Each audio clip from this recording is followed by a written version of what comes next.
ونستغفره ونؤمن به ونتوكل عليه ونعوذ بالله من شرور أنفسنا ومن سيئات أعمالنا من يهده الله فلا مضل له ومن يضلله فلا هادي له ونشهد أن لا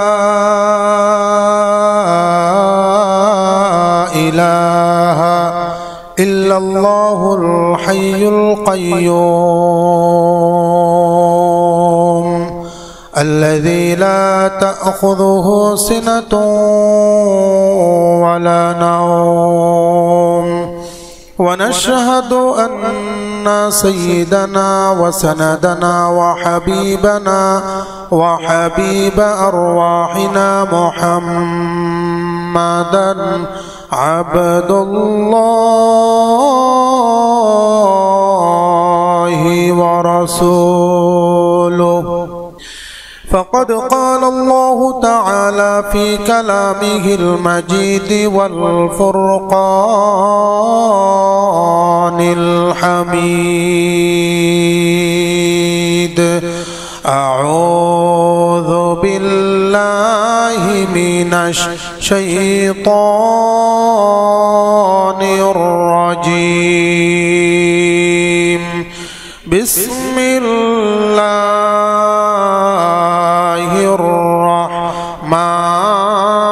الرحمن الرحيم وإذا حييتم بتحية فحيوا بأحسن منها أو ردوها اللهم سبحانك لا علم لنا إلا ما علمتنا إنك أنت العليم الحكيم إن الله وملائكته يصلون على النبي يا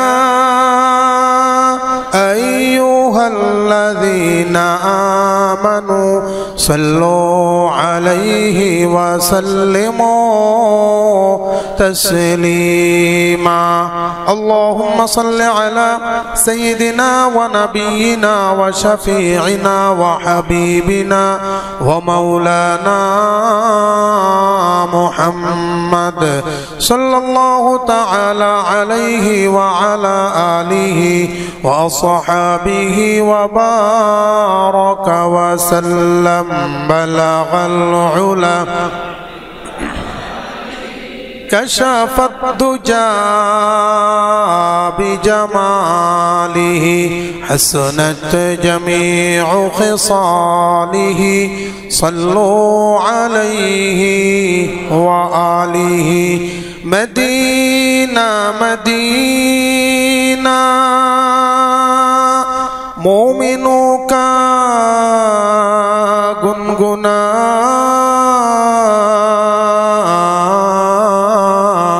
دیدار مدینہ عاشقوں کا تمنا بلغ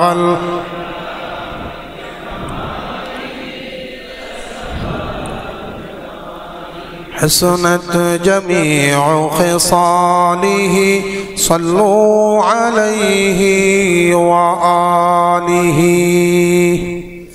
মহান আল্লাহ পাকের দরবারে অসংখ্য শুকরিয়া আল্লাহ সুবহানাহু ওয়া তাআলা আমাদের সকলকে পবিত্র মাহে সফরের একেবারে শেষ জুমাবার অত্র মসজিদে আসার এবং বসার তৌফিক দান করেছেন সেই জন্য সকলে সুউচ্চ কণ্ঠে পড়ছি আলহামদুলিল্লাহ কুরআনুল কারীমের সূরাতুন নিসায়ের 86 নং আয়াতে কারিমা তিলাওয়াত করা হয়েছে এই আয়াতে কারিমার মধ্যে আল্লাহ পাক রব্বুল আলামিন একজন মুসলমান, একজন মুমিন ব্যক্তি আরেকজন মুমিনের সাথে সাক্ষাৎ হলে, দেখা হলে পরস্পর অভিবাদন কি হতে পারে এই সম্পর্কে আল্লাহ পাক রব্বুল আলামিন অতি সংক্ষিপ্ত আকারে আলোকপাত করেছেন। আল্লাহ পাক বলছেন, وَإِذَا حُيِّيتُمْ بِتَحِيَّةٍ فَحَيُّوا بِأَحْسَنَ مِنْهَا أَوْ رُدُّوهَا। ও পৃথিবীর মুসলমানেরা, যখন তোমাদের কোনো ব্যক্তির সাথে অপর কারো সাথে সাক্ষাৎ হবে এবং কোনো ব্যক্তি যখন তোমাদেরকে অভিবাদন করবে, তখন তোমরা তার চাইতে উন্নত মানের একটু অভিবাদন তাকে ফেরত দিও। যদি ততটুকু সম্ভব না হয়, তাহলে যতটুকু অভিবাদন তোমাদেরকে দিয়েছে কমপক্ষে ততটুকু তাকে ফেরত দাও, তাকে বলে দাও। অভিবাদন এটা হচ্ছে বাংলা শব্দ, আরবিতে এটাকে বলা হয় তাহিয়া। আরবিতে বলা হয় তাহিয়া, বাংলাতে বলা হয় অভিবাদন, ইংরেজিতে এটাকে বলা হয় গ্রিটিং অথবা রেসপেক্ট। অভিবাদনের আরো সহজ বাংলা সম্মান করা। ইসলামের পরিভাষায় অভিবাদন অথবা তাহিয়া বলা হয় যখন কোনো মুসলমান অপর কোনো মুসলমানের সাথে সাক্ষাৎ হবে, তখন সম্মানার্থে যেই শব্দ বলে সর্বপ্রথম তাকে সম্বোধন করা হবে সম্মান করার উদ্দেশ্যে এবং সওয়াবের উদ্দেশ্যে, সেই শব্দ বলিকে বলা হয় অভিবাদন কিংবা তাহিয়া। বর্তমান পৃথিবীতে তিন ধরনের তাহিয়া অভিবাদন প্রচলিত। অনেকেই অভিবাদন এখনো বুঝেন নাই। এক কথায় সালাম, আমাদের ইসলামের পরিভাষায় এটাকে আরো সহজে বলা হয় সালাম। কি বলা হয়? সালাম। বর্তমান পৃথিবীতে তিন ধরনের অভিবাদন বর্তমান বিরাজমান। মুসলমানদের জন্য একটা, চাই সেটা জীবিত অবস্থায় থাকুক অথবা মরণের পর হোক, মৃত্যুর আগে হোক অথবা মৃত্যুর পরে। মুসলমানদের অভিবাদন কয়টা? একটা। কিন্তু মুসলমান ছাড়া অমুসলিমদের জন্য দুইটা অভিবাদন বর্তমান। একটা হচ্ছে জীবিত থাকা অবস্থায়, আরেকটা হচ্ছে মরণের পরে। দুই ধরনের অভিবাদন। অমুসলিমদের জীবদ্দশায় যে অভিবাদন ব্যবহার করা হয় সেটার অন্যতম একটা হচ্ছে good night, good morning, good evening, good afternoon. আছে না নাই? যখন সকালবেলায় অফিসে যায় 10টার দিকে, স্যারকে দেখেই বলে গুড মর্নিং। দুপুর বেলায় যদি যায় আফটারনুন, বিকেল বেলায় গেলে ইভিনিং, আর রাতের বেলা যদি যায় তাহলে গুড নাইট। হুবহু একই পদ্ধতি স্কুলের মধ্যেও রয়েছে। অফিস, আদালত, স্কুল প্রত্যেকটা ক্ষেত্রেই এই সবগুলো ব্যবহৃত হয়। কিন্তু এটার মধ্যে কোনো সওয়াব আল্লাহ পাক রব্বুল আলামিন দিবেন না। বরং গবেষণায় দেখা গেছে এই শব্দগুলো good afternoon, good night, good morning, এই শব্দগুলো নিয়ে যদি গবেষণা করা হয় তাহলে এতে কোনো লাভ নেই, বরং ক্ষতি রয়েছে। কিভাবে? মনে করেন আপনার অফিসার, আপনার স্যার, আপনার বস যিনি বসের স্ত্রীও বড় শিক্ষিত মানুষ, উনিও বড় চাকরি করে। একজন আরেকজনের সাথে কাজ নিয়ে পাল্লাপাল্লি, সকালবেলা ঝগড়া লেগেছে, অফিসার মানুষ, মেজাজ গরম, তালাক 3টা মেরে দিয়েছে। 3 তালাক মারার পরে অফিসে এসছে, মনটা খারাপ, চেয়ারে বসা। আপনি সেই মুহূর্তে দরজা দিয়ে ঢুকেছেন, গুড মর্নিং, শুভ সকাল আপনি বলেছেন। আচ্ছা বলুন তো, আপনার স্যারের জন্য, আপনার বসের জন্য সকালবেলাটা কি ভালো গেছে না খারাপ গেছে? তাহলে গবেষণার ফল হচ্ছে গুড মর্নিং এটা যথাযথ নয়। স্কুলের স্যার সকালবেলায় ঘরের মধ্যে ছাত্রদের পরীক্ষার খাতাগুলো দেখতেছিল, পরীক্ষার খাতা। স্ত্রীর সাথে ঝগড়া হয়ে গেছে, 2-3 জনকে নাম্বারও কম দিছে রাগের কারণে। এরপরে স্ত্রীর সাথে ঝগড়াঝাটি, থাপ্পড় দিয়ে চলে এসছে। আর উনি ভালো করে জানেন স্কুল থেকে যখন ফেরত যাবেন তখন খানা হয়তোবা বন্ধ হয়ে যেতে পারে। এখন স্কুলের মধ্যে উনি ঢুকেছে, সঙ্গে সঙ্গে সমস্ত ছাত্ররা দাঁড়িয়ে বলতেছে গুড মর্নিং, অথবা বলল গুড ইভিনিং, যাই বলুক না কেন। আচ্ছা বলুন তো, এই স্যারের জন্য সকালটা কি ভালো গেছে? জোরে বলেন, ভালো গেছে? বিকাল বেলায় যদি আবার স্কুল থেকে যায় তাহলে খানাটাও বন্ধ, তাহলে বিকেল বেলা তার কি ভালো যাবে না খারাপ যাবে?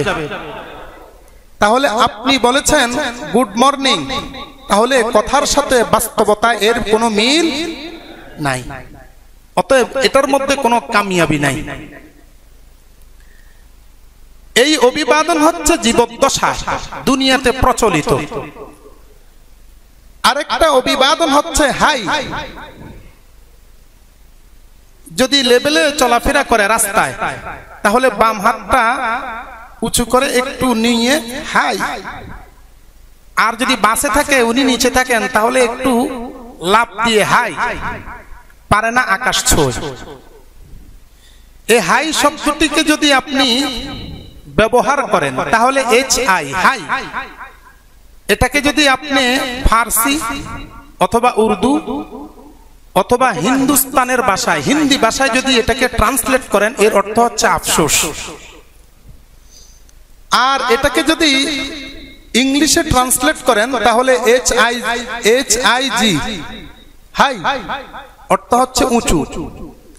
আর বাংলাতে যদি এটাকে ট্রান্সলেট করেন হাই মানিটা কি, তাহলে হাই হচ্ছে হাই তোলা, হা করে হাই তোলে কিনা।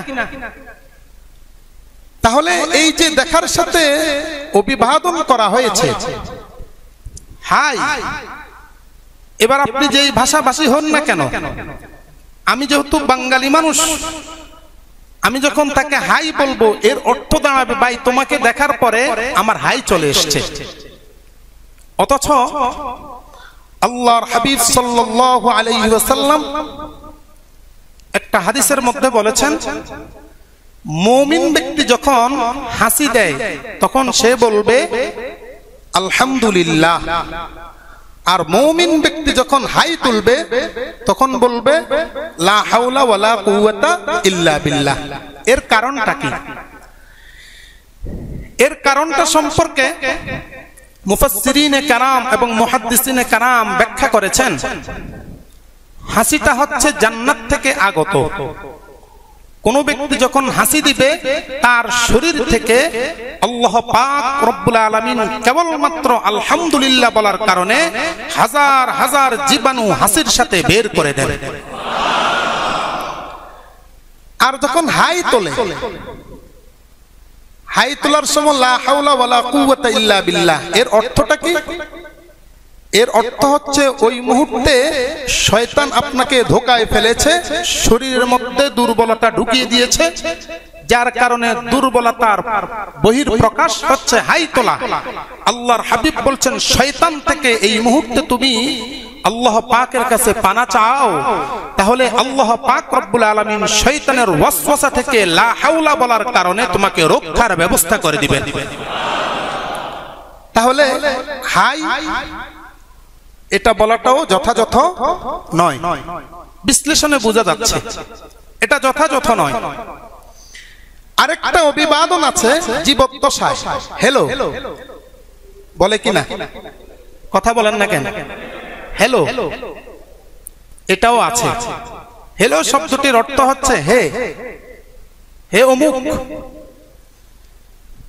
ইতিহাসে দেখা যায় পৃথিবীতে সর্বপ্রথম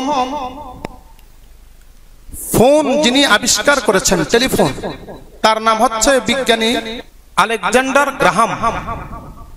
আজ থেকে 150 বছর আগে তিনি এই টেলিফোনটা আবিষ্কার করেছেন। টেলিফোন আবিষ্কার করার পরে এই টেলিফোনটা তিনি সর্বপ্রথম ওনার রুমের মধ্যে সেটিং করেছেন। তো উনি ফোনে কথা বলতেন।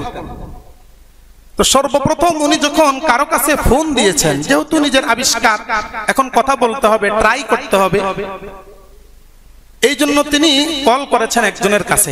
ওখান থেকে যখন রিসিভ করা হয়েছে তিনি বলেছেন হ্যালো। সর্বপ্রথম তিনি হ্যালো শব্দটির ব্যবহার করেছেন।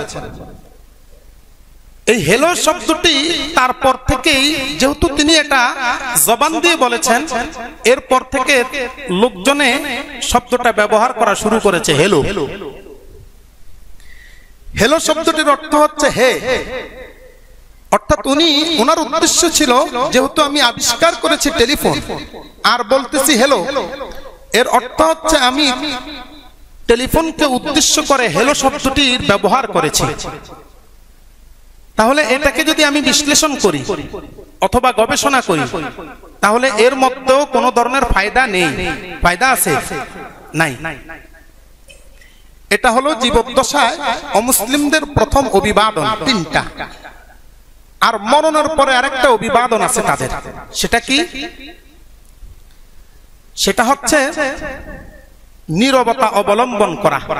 কেউ যদি মারা যায়, অথবা কারো মৃত্যু দিবস যদি আসে, অথবা কারো কবরের কাছে যদি যায়, অথবা তাকে কোনো চিতার মধ্যে পোড়ানো হয়েছে, সেই চিতার কাছে যদি যায়, তাহলে নীরবতা অবলম্বন করে 1 মিনিট। এরকম পদ্ধতি আছে কি নাই? আছে। এটাকে যদি গবেষণা করা হয়, তাহলে ইতিহাস বুঝতে হবে এই নীরবতা অবলম্বন কোত্থেকে এসছে। বাংলাদেশের মধ্যে ইসলামিক ফাউন্ডেশন থেকে একটা বই বের হয়েছে, স্পেনের বিজয়। সেই বইয়ের মধ্যে লেখা হয়েছে, আল্লাহর হাবিব সাল্লাল্লাহু আলাইহি ওয়াসাল্লাম যখন ইন্তেকাল করেছেন,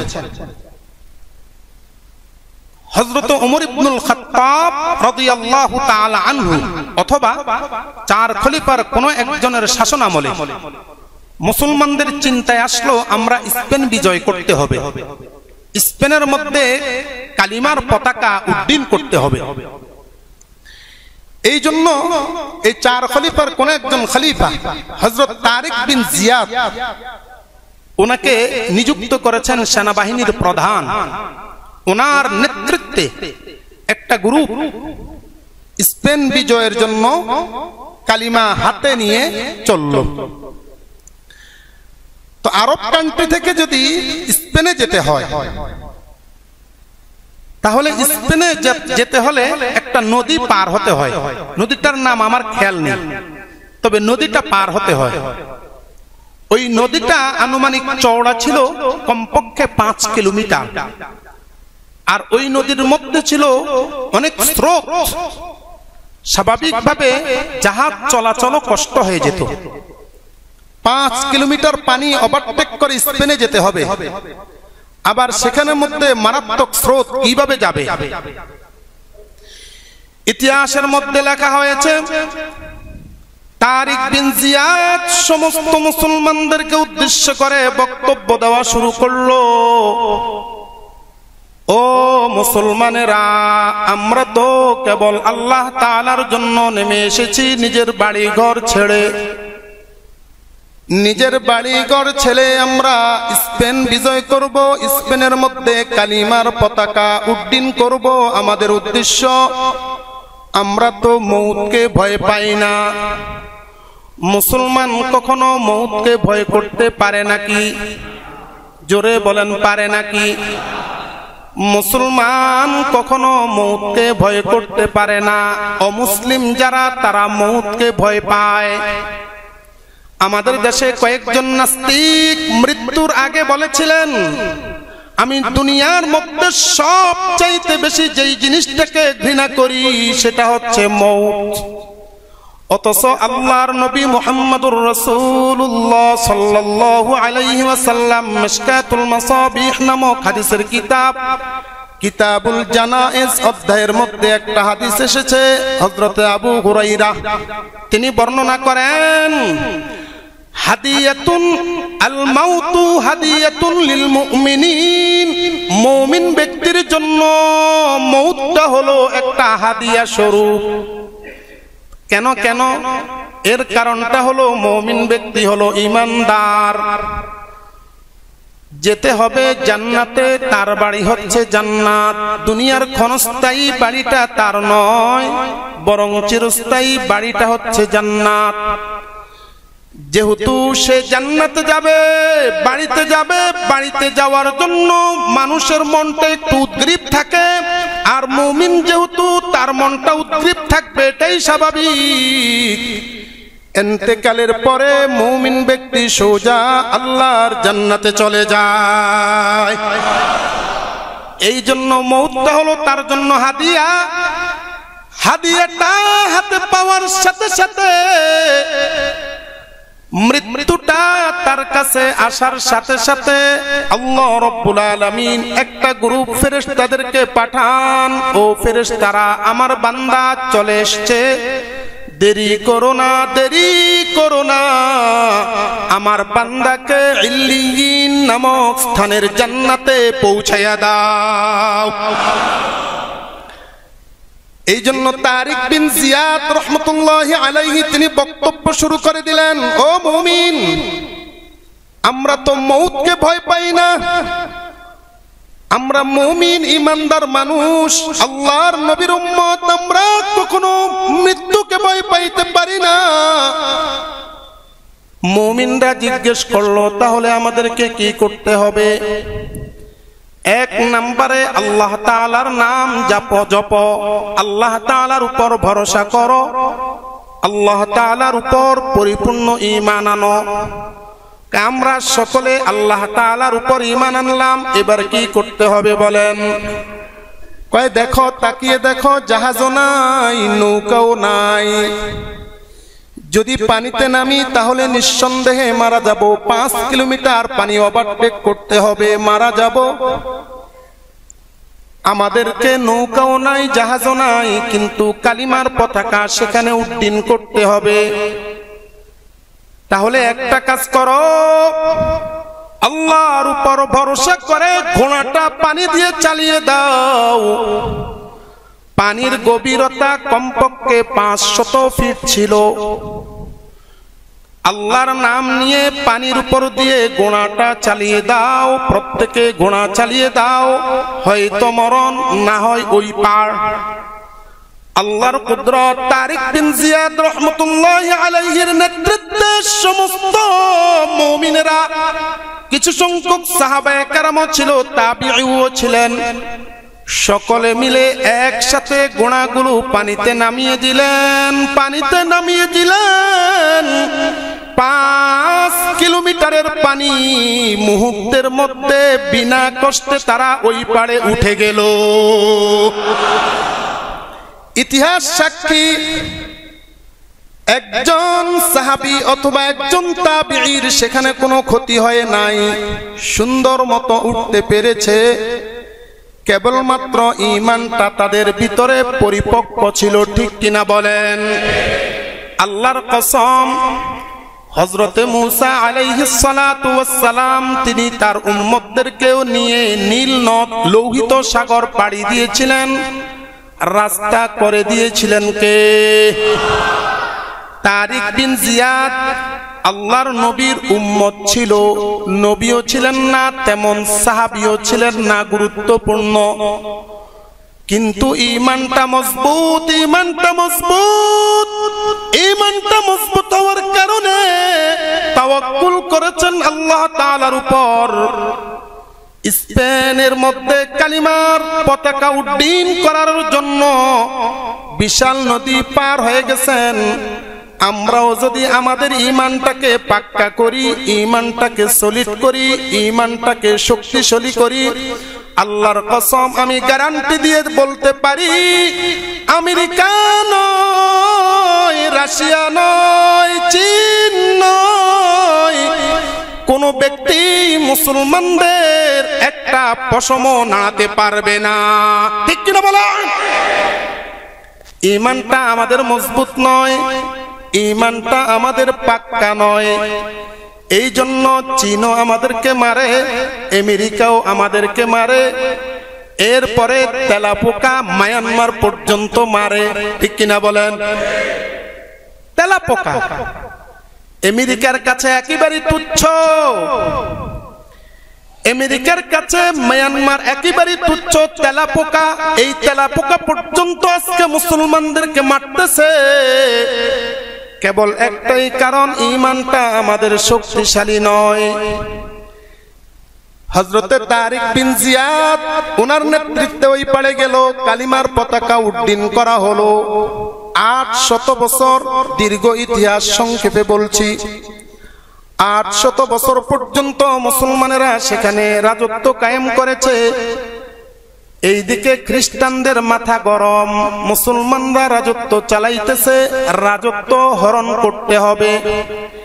এই জন্য তৎকালীন খ্রিস্টান নেতা ফার্দিন্যান্ড এবং তার স্ত্রী ইসাবেলা, দুইজনের নেতৃত্বে যুদ্ধ হয়েছে, মুসলমানদেরকে শেষ করে দিয়েছে। কিছু সংখ্যক মুসলমান জীবিত ছিল, তাদেরকে ঘোষণা দেওয়া হয়েছে 800 বছর পরে, তোমরা হয় মসজিদে ঢুকো, যারা যারা মসজিদে ঢুকবা তাদের জন্য রেহাই, মুক্তি, আর যারা মসজিদে ঢুকতে পারবা না তারা জাহাজে চলে যাবা, তোমাদের জন্য মুক্তি। মুসলমান দুই জায়গায় চলে গেছে, মসজিদে আর জাহাজে।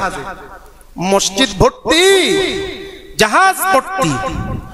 মসজিদে যারা ঢুকেছে তাদেরকে দরজা বন্ধ করে মসজিদ সহ জ্বালিয়ে দিয়েছে, নাউজুবিল্লাহ। এরপরে যারা জাহাজে গিয়েছে, জাহাজ ডুবিয়ে দিয়ে তাদেরকে মারা হয়েছে। মুসলমান শূন্য এখন। 800 বছর, তারিক বিন জিয়াদের 800 বছর পরে এই কাহিনী। আর সর্বশেষ যেই দিন মুসলমানদেরকে মসজিদের মধ্যে ঢুকিয়ে মারা হয়েছে এবং মুসলমানদেরকে জাহাজের মধ্যে উঠিয়ে মারা হয়েছে, সেই দিন ছিল 1 এপ্রিল। কোন দিন ছিল? 1 এপ্রিল। 1 এপ্রিলে একটা দিবস পালন করা হয়, আপনারা জানেন কি? April fool. এপ্রিল অর্থাৎ এপ্রিলের বোকা। ফুল শব্দটির অর্থ হচ্ছে বোকা। এপ্রিল ফুল, সেখান থেকে এসেছে। মুসলমানদেরকে বোকা বানিয়ে মসজিদে ঢুকিয়েছে, মারা হয়েছে। মুসলমানদেরকে বোকা বানিয়ে জাহাজে ঢুকিয়েছে, মারা হয়েছে। এই জন্য এই দিবসটির নাম ফার্দিন্যান্ড দিয়েছে এপ্রিল ফুল। আফসোস, বড় আফসোস, আজকে মুসলমানেরা এই দিবসটি সম্পর্কে জানে না, এই দিবসটি সম্পর্কে খবরও রাখে না। মুসলমানরা এই দিনটা যখন আসে, একজন আরেকজনকে ডাক দেয়, এই তাকায়, অন্যদিকে তাকায়, তার মানে তাকে বোকা বানিয়েছে।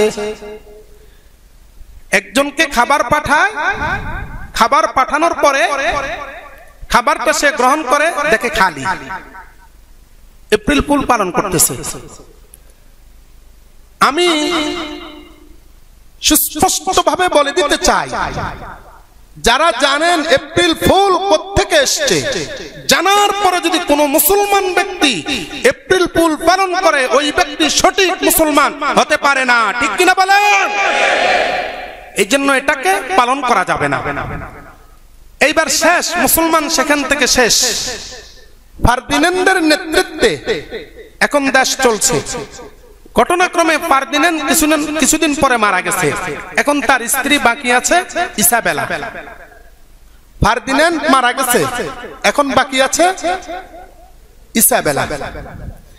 এখন ইসাবেলা সমস্ত মন্ত্রীদেরকে নিয়ে ডাকলো যে আমাদের দেশের যিনি প্রতিষ্ঠাতা, স্পেনের প্রতিষ্ঠাতা ফার্দিন্যান্ড, তিনি তো মারা গেলেন, এখন তার জন্য কি করা যেতে পারে। তো বিভিন্ন জনে বিভিন্ন প্রস্তাব উত্থাপন করলো। মুসলমানরা যদি হয় তাহলে বলে যে কোরআন খতম করেন অথবা নামাজের পরে দোয়া করান। এখন তাদের এরকম প্রস্তাব করা হলো যে ফার্দিন্যান্ডের জন্য কি করা যেতে পারে। তখন বলা হলো আমরা সকলে মিলে 1 মিনিট স্টপ হয়ে থাকি। এইবার সকলে মূর্তি ধারণ করলো, চুপ হয়ে গেল, 1 মিনিট স্টপ হলো।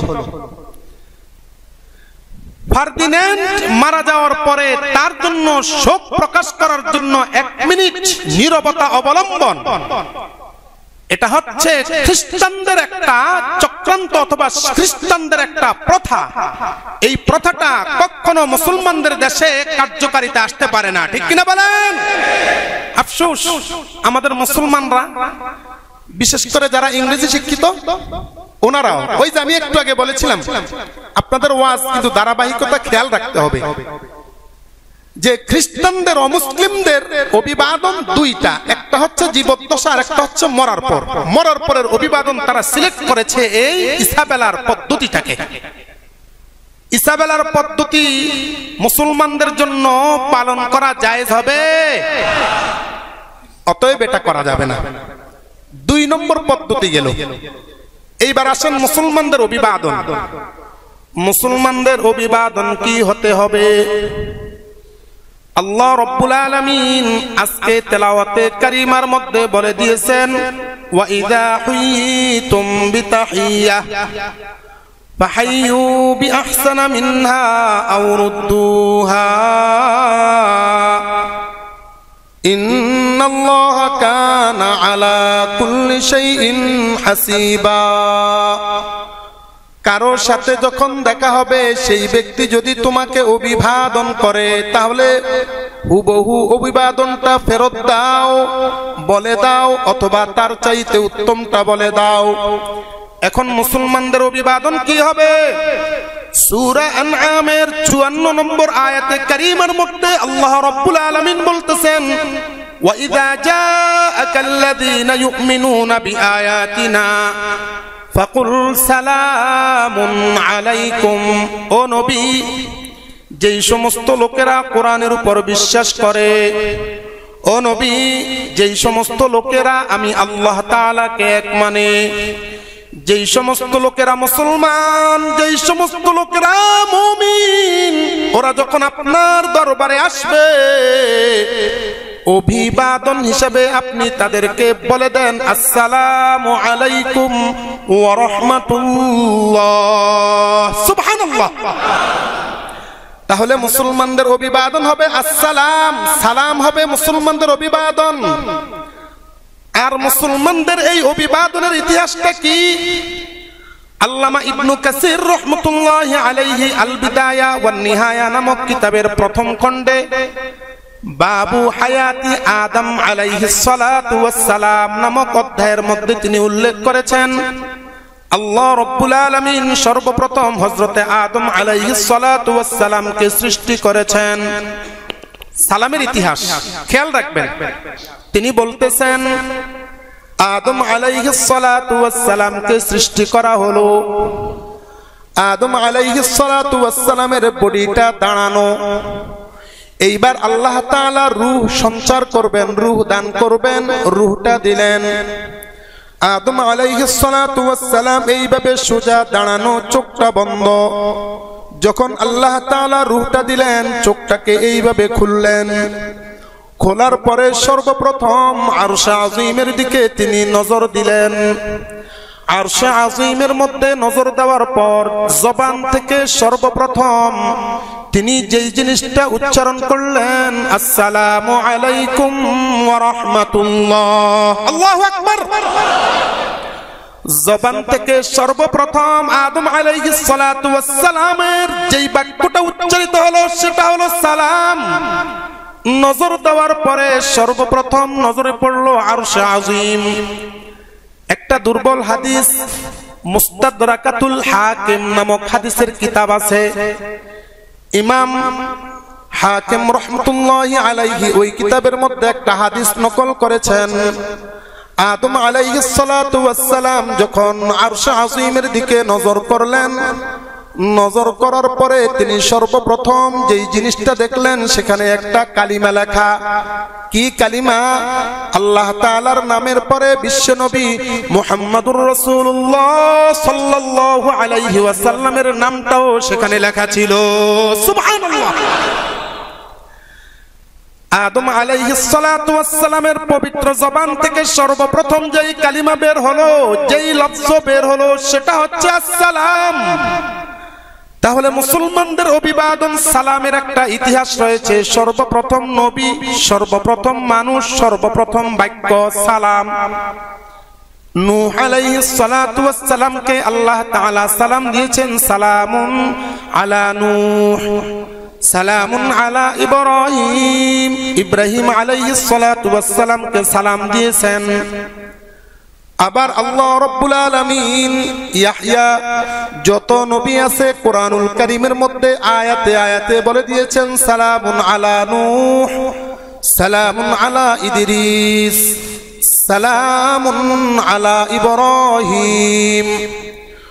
ইব্রাহিম আলাইহিস সালাতু ওয়াস সালাম যেই মুহূর্তে আগুনের মধ্যে নিক্ষিপ্ত হয়েছিলেন, 17 নম্বর পারার 6 নম্বর পৃষ্ঠার একেবারে শেষ লাইনের মধ্যে আল্লাহ তাআলা বলতেছেন, কুলনা ইয়া নারু কুনি বারদাও ওয়া সালাম। আল্লাহ রাব্বুল আলামিন ইব্রাহিম আলাইহিস সালাতু ওয়াস সালাম কেও বলেছেন, ও ইব্রাহিম তুমি চিন্তা করো না, আগুন তোমাকে জ্বালাইবে না, জ্বালাইবে না, কারণ তোমার উপর আমি সালাম বর্ষণ করেছি। ও আগুন তুমি আমার নবী ইব্রাহিমের জন্য শান্তিদায়ক হয়ে যাও। আমার নবী ইব্রাহিম আলাইহিস সালাতু ওয়াস সালামের উপর শান্তি বর্ষণ করলাম, শান্তি বর্ষণ করলাম। তুমি আমার নবী ইব্রাহিমের পশমটা পর্যন্ত জ্বালায়ও না। তাহলে ইব্রাহিম আলাইহিস সালাতু ওয়াস সালামের উপর সালাম, সালামের ইতিহাস এইভাবে 2 লক্ষ অথবা 1,24,000 পয়গম্বর অথবা তার চাইতে যত বেশি সমস্ত পয়গম্বরদের উপর আল্লাহ তাআলা সালাম পেশ করেছেন। ঈসা আলাইহিস সালাতু ওয়াস সালাম যখন আসমানে চলে গেলেন, খ্রিস্টানদের বর্তমান ধারণা ঈসা আলাইহিস সালাতু ওয়াস সালামকে মারা হয়েছে। ঈসা আলাইহিস সালাতু ওয়াস সালামকে শুলে চড়ানো হয়েছে। ঈসা আলাইহিস সালাতু ওয়াস সালামের উপর যে কিতাবটা দেওয়া হয়েছে, কিতাবটার নাম হচ্ছে ইনজিল। হিব্রু ভাষায় এই কিতাবটা নাজিল করা হয়েছে। আমার কাছেও একটা আছে, ওটাকে বর্তমানে নিউ টেস্টামেন্ট বলা হয়। নিউ টেস্টামেন্টের মধ্যে উল্লেখ আছে, আমি নিজেও দেখেছি, হযরত ঈসা আলাইহিস সালাতু ওয়াস সালাম তাদের ভাষ্য মতে যখন মারা হয়েছে, মারার পরে আবার দুনিয়াতে এসেছে, আসার পরে তার উম্মতদেরকে যখন দেখেছে, অর্থাৎ বর্তমান খ্রিস্টানদেরকে যখন দেখেছিল, দেখার পরে সর্বপ্রথম যেই কথাটা বলেছিল সালাম আলাইকুম হিব্রু ভাষায়, সালাম আলাইকুম হিব্রু ভাষায় এটাকে যদি ট্রান্সলেট আরবিতে করা হয় তাহলে এটার অনুবাদ হবে আসসালামু আলাইকুম ওয়া রাহমাতুল্লাহ। সুবহানাল্লাহ। তাহলে ঈসা আলাইহিস সালাতু ওয়াস সালাম উনিও সর্বপ্রথম যেই জবান দিয়ে যেই কথাটা উল্লেখ করেছেন সেটা ছিল সালাম। এরপরে আমার এবং আপনার নবী মুহাম্মদুর রাসূলুল্লাহ সাল্লাল্লাহু আলাইহি ওয়াসাল্লামের উপর ওহী নাজিল হবে। এখনো পর্যন্ত ওহী নাজিল হয় নাই। 40 বছর হুবহু একইবারই হয়ে গেছে। জিব্রাইল আলাইহিস সালাতু ওয়াস সালাম গারে হেরার মধ্যে আল্লাহর নবীকে ওহী দেওয়ার জন্য এসেছিলেন। সকলেই বলতেছেন আল্লাহর নবীর উপর সর্বপ্রথম সূরা আলাকের 5টি আয়াত অবতারিত হয়েছিল, নাজিল হয়েছিল। এই আয়াতগুলো নাজিল করার আগে জিবরাইল আলাইহিস সালাতু ওয়াস সালাম আল্লাহর হাবিবকে দেখে যেই কথাটি বলেছিলেন সেটা হলো আসসালামু আলাইকা ইয়া মুহাম্মদ। সুবহানাল্লাহ। তাহলে আমাদের নবীর উপর জিবরাইল আলাইহিস সালাতু ওয়াস সালাম সাক্ষাতের পর প্রথম যেই কথাটি বলেছিলেন সেটাও ছিল সালাম। আল্লাহর নবী সাল্লাল্লাহু আলাইহি ওয়াসাল্লাম উম্মতদেরকে বলে দিতেছেন, উম্মতেরা তোমরা একে অপরের সাথে সম্পর্ক ভালোবাসা বজায় রাখার জন্য সালাম বলবা। শুধু তাই নয়, আমরা যখন মারা যাব, মারা যাওয়ার পরেও সালাম। হাদিসের মধ্যে এসেছে মারা যাওয়ার পরে কবরস্থানে যাওয়ার পরে সালাম দিতে হবে, ঠিক কিনা বলেন? নাকি অন্য কিছু বলবেন? আগে বলতে হবে আসসালামু আলাইকুম ইয়া আহলাল কুবুর, আসসালামু আলাইকুম ইয়া আহলাল কুবুর। কারণটা কি? মরণের পরেও সালাম। এর কারণটা কি? এর কারণটা হলো আল্লাহ রাব্বুল আলামিন কোরআনুল কারীমের মধ্যে বলে দিতেছেন, যখন মুসলমান ব্যক্তি মারা যাবে জান্নাতের মধ্যে যাবে। সূরা ইউনূসের 10 নং আয়াতে কারিমার মধ্যে আল্লাহ তাআলা বলতেছেন, দাওয়াহুম ফিহা সুবহানাকাল্লাহুম্মা ওয়া তাহিয়্যতুহুম ফিহা সালাম। আল্লাহ রাব্বুল আলামিন বলতেছেন, মুসলমানেরা যখন জান্নাতে যাবে, জান্নাতে যাওয়ার পরে সর্বপ্রথম ফেরেশতার সাথে দেখা হবে, গেটম্যান ফেরেশতা। ফেরেশতা বলতে থাকবে, আলাম ইয়াতিকুম নাযীর সালামুন আলাইকুম তিবতুম ফাদখুলুহা খালিদিন। ফেরেশতা জান্নাতি ব্যক্তিকে বলবে, ওয়েলকাম ওয়েলকাম, আসসালামু আলাইকুম, ও আহলে জান্নাত আসসালামু আলাইকুম ফাদখুলুহা খালিদিন। যতদিন জান্নাতে থাকবা তোমাদেরকে জান্নাত থেকে বের করা হবে না। জান্নাতের মধ্যে যতদিন থাকবা ততদিন পর্যন্ত তোমাদের উপর সালাম বর্ষিত হোক। এরপরে আল্লাহ রাব্বুল আলামিন একজন ফেরেশতাকে পাঠাবেন জান্নাতীদেরকে অভিবাদন দেওয়ার জন্য। গেটম্যান অভিবাদন করেছে, এইবার আরেকজন ফেরেশতাকে পাঠাবেন, যাও আমার জান্নাতীদেরকে অভিবাদন করো। 22 নম্বর পারার 3 নম্বর পৃষ্ঠার প্রথম আয়াত, সেই আয়াতের মধ্যে আল্লাহ রাব্বুল আলামিন বলে দিতেছেন ওই ফেরেশতা গিয়ে জান্নাতীকে কি দিবে, কি অভিবাদন দিবে।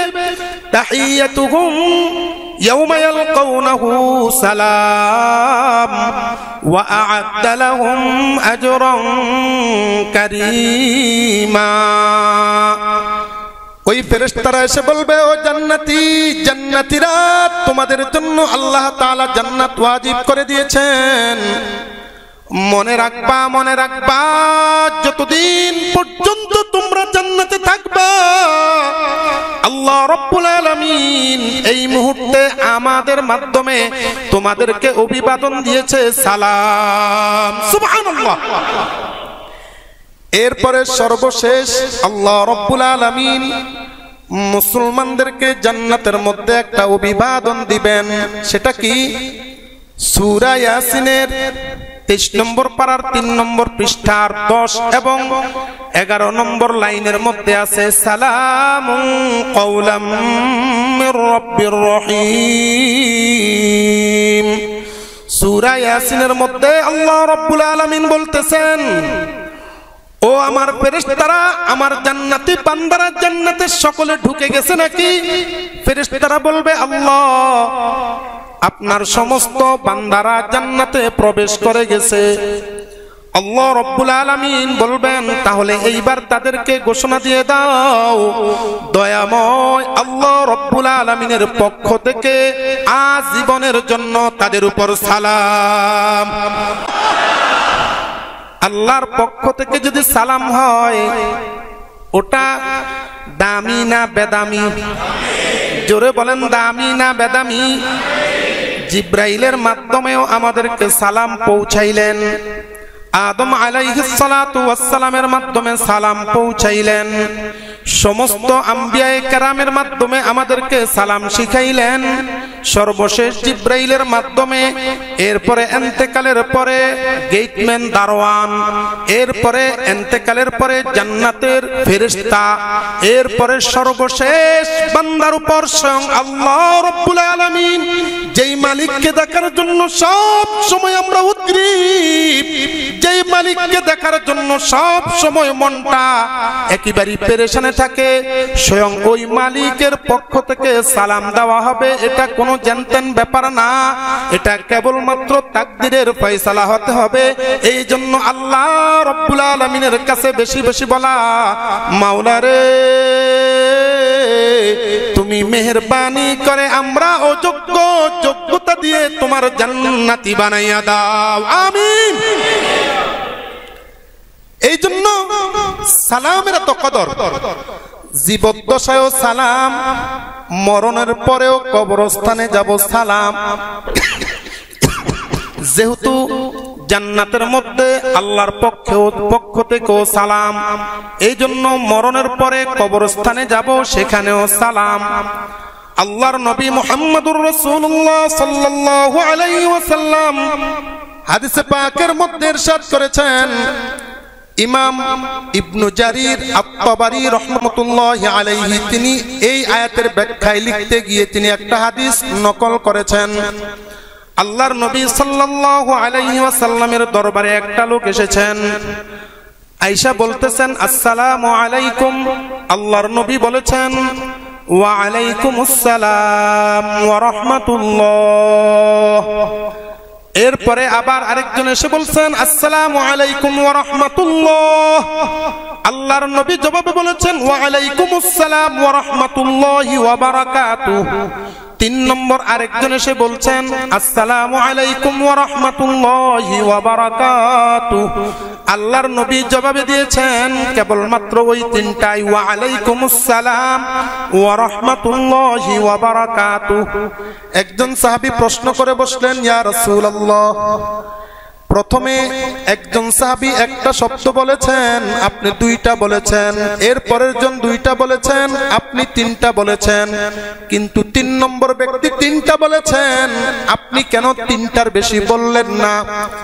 আল্লাহর হাবিব সাল্লাল্লাহু আলাইহি ওয়াসাল্লাম বলতেছেন, উম্মত শুনে রাখো, শুনে রাখো, আযানটাকে আল্লাহ তাআলা এই তিন শব্দের মধ্যে সীমাবদ্ধ করে দিয়েছেন।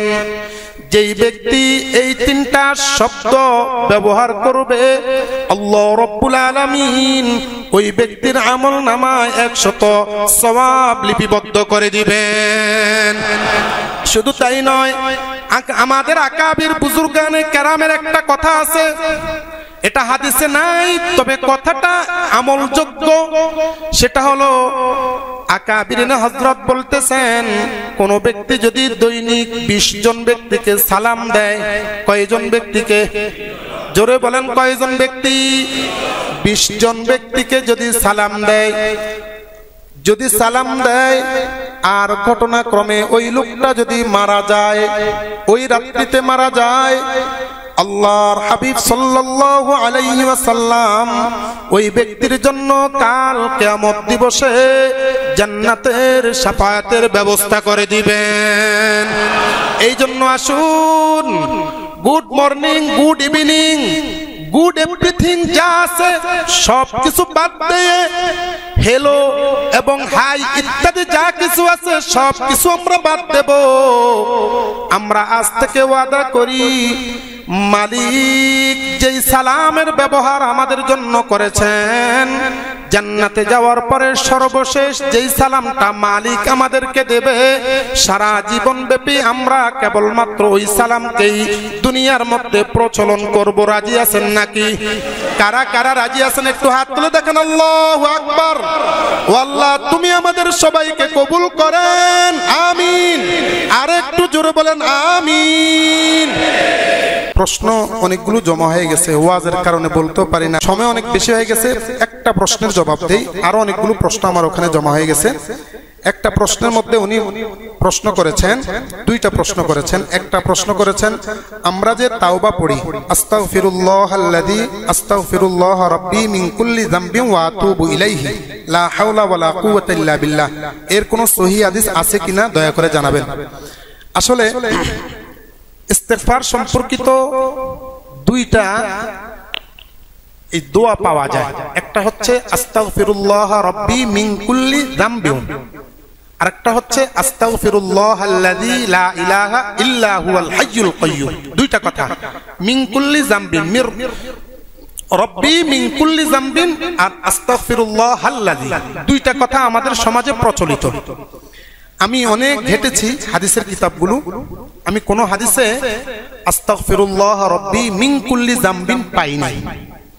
তবে হাদিসের কিতাবের মধ্যে বিশেষ করে মিশকাতুল মাসাবিহ নামক হাদিসের কিতাবের 2353 নং হাদিস, আবু দাউদের 1519 নম্বর হাদিস এবং তিরমিজি শরীফের 3725 নং হাদিসের মধ্যে দুই রকমের কথা আছে। আস্তাগফিরুল্লাহাল আযীম আল্লাযী লা ইলাহা ইল্লা হুয়াল হাইয়ুল কাইয়্যুম, আরেকটা আছে আস্তাগফিরুল্লাহাল্লাযী লা ইলাহা ইল্লা হুয়াল হাইয়ুল কাইয়্যুম। যেহেতু এটা হাদিসে পাওয়া গেছে, এজন্য আমরা এটাই পড়ব, আস্তাগফিরুল্লাহ রাব্বী মিন কুল্লি যামবিন ওয়া আতুবু ইলাইহি। আমি পাই না, অন্য কেউ পাইতে পারে, আমার জানা নেই। বাকি ওটা যেহেতু পাচ্ছি না, তাহলে আমি পরামর্শ দিব না যে ওটা পড়ার, এটাই পড়বেন, আস্তাগফিরুল্লাহাল আযীম আল্লাযী লা ইলাহা ইল্লা হুয়াল হাইয়ুল কাইয়্যুম, আস্তাগফিরুল্লাহাল্লাযী লা ইলাহা ইল্লা হুয়াল হাইয়ুল কাইয়্যুম, এটা পড়তে পারেন। ওখানে মধ্যে হাদিসের মধ্যে উল্লেখ আছে, আল্লাহর নবী সাল্লাল্লাহু আলাইহি সাল্লাম, হযরত আনাস থেকে হাদিসটা বর্ণিত, তিনি বলেছেন, যেই ব্যক্তি এটা পড়বে, মান ক্বালা আস্তাগফিরুল্লাহাল আযীম আল্লাযী লা ইলাহা ইল্লা হুয়াল হাইয়ুল কাইয়্যুম গুফিরা লাহু মা তাকাদ্দামা মিন যামবি, এটা যদি মন থেকে বলতে পারে, আল্লাহ পাক রব্বুল আলামিন তার জীবনের সমস্ত গুনাহ সঙ্গে সঙ্গে মাফ করে দিবেন। এই জন্য এই দুইটা পড়ার চেষ্টা করব। আল্লাহ পাক আমাদেরকে বুঝবার এবং আমল করার তৌফিক দান করুন।